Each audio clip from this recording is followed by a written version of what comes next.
ഗോപകുല ജാത ഗോപാല ബാലകൃഷ്ണ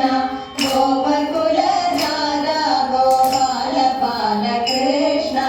ചീകിടുമുടി തന്നിൽ ആനിഞ്ഞിടുമൈ പീലിച്ചുടി ചീകിടുമുടി തന്നിൽ ആനിഞ്ഞിടുമൈ പീലിച്ചുടി ഗോപകുല ജാത ഗോപാല ബാലകൃഷ്ണ ഗോപകുല ജാത ഗോപാല ബാലകൃഷ്ണ കൈവളകിലുങ്ങി മുഴങ്ങി നാദം പൊങ്ങി